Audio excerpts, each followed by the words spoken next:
What I like about this company is that the spirit of the dancers is so real. There's no pretense. There's just this desire to work and to strive for the best.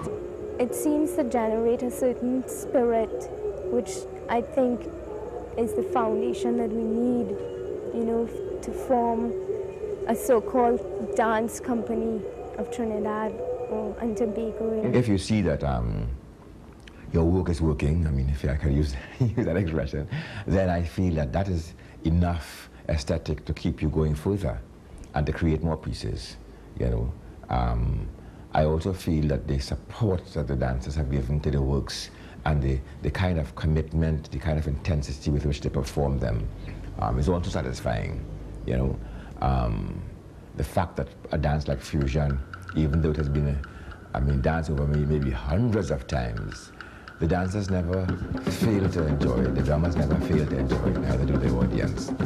So I guess there has to be something in it. And I suppose fusion probably represents the truth about the individual, that they want to do two things: give out that energy that the Caribbean or the Trinidadian is so famous for, and two, express that joy, that we give out most at Carnival time. But there are times when you want to give it out, that laughter and that freedom. I think it's a very free piece. And we call it our free up piece, where you just go out and give that abandon. Because let us face it, with all the containment and all the isolations and all the grief and all whatever statements that we make previous to that, fusion always serves as that particular point in time where we can give our true selves as free people.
I find right now after 12 years, I can't say materially we have seen much progress. I can't say that all is well. There's so much to be done. ASTA has no financial backing, and I don't know, dance doesn't seem to be the in thing, so that companies don't seem to want to give into it. It's like a while back, Casey Crawford won this, so sports was the in thing. They built a stadium.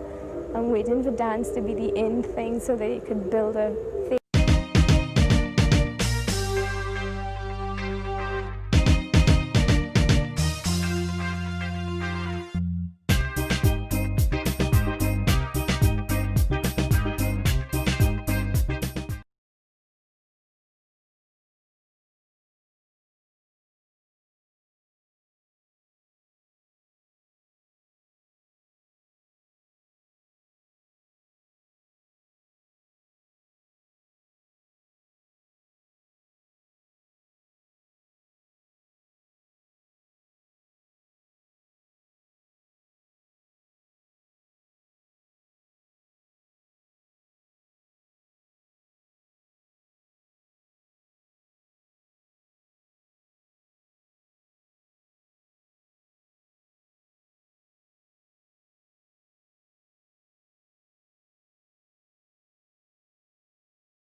It has often been asked, how many seats are we going to contest?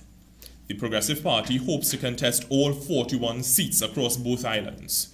We want you, the men and women who have the ideas and the courage to stand up and be counted. The chairperson of the Elections Committee has written to the Board of Directors of the Progressive Party, informing us that his team is prepared to screen potential candidates. Therefore, I am proud to announce that nominations are officially open for the Progressive Party. If you're interested in standing for elections, visit our website and fill out the nomination form there under National Elections. The Election Committee is standing by to assist you if you have any questions on the nomination process. We have relaxed our constitutional provisions that state you have to be a member of the party for at least 12 months in order to run on a progressive ticket.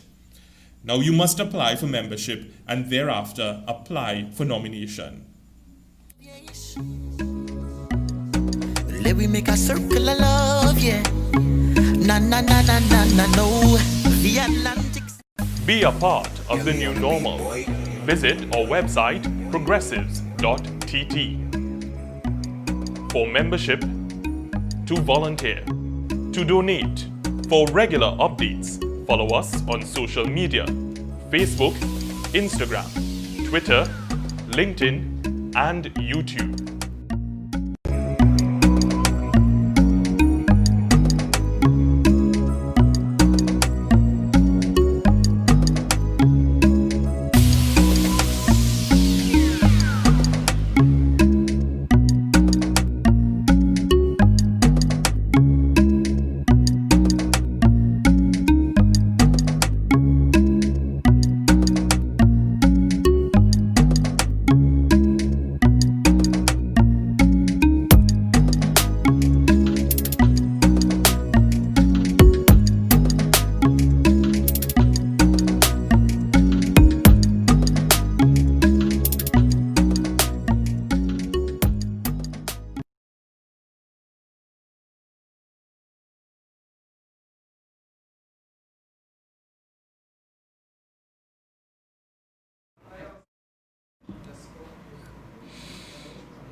Right. Good evening, everyone. Welcome to our virtual political meeting, and thank you for inviting us into your respective digital spaces. It is indeed a pleasure to be in your company as we continue to share with you the intentions of our party. I am Mark Chandler, chairperson of the Elections Committee for the Progressive Party. Before I begin, I do have a confession to make. Until January of this year, I had absolutely no intention of participating in any facet of politics. The reason is pretty simple, and I'm sure most of you can relate to it. I felt as though there has been a disconnect between the politicians and the people. Furthermore, there seems to be no real way for us as citizens to hold said politicians responsible for their lack of service. In essence, I felt as though the stain on my finger meant nothing. I didn't feel like I had a part in the political process outside of putting politicians who had nothing to do with me back in power to serve whichever interests they were actually serving. Today, however, I am here because of 3 reasons. The person who piqued my interest about this party said something to me that was very profound. He said that in our age bracket, we are the ones responsible for the direction our country goes in, and no longer can we rely on our parents or elders to do the groundwork for us. We need to step up. Despite my lack of faith in the system that currently exists, this made me start to think differently. The second reason is that I actually came to the party with a willingness to listen to the values, ideas, and vision that Nikolai has, not just for the party, but for the politics of our country. He wants the politics to progress, to evolve, and most importantly, to represent everyone. I mean, how can you really say no to that sales pitch? The final reason rests within the ideologies my mother taught me. Even though we can argue about any and everything, she often says something that has always stuck with me. You must always support your own people. Now, to be honest, her meaning behind that statement can be viewed in many ways, but the interpretation I always took from that is that we need to lend support every single time we possibly can. It is truly hard for me to see someone champion a noble cause, have the capacity to help them, and sit by and enjoy the show. I am not made up that way. And so I joined the party. And as I started to assist in its growth and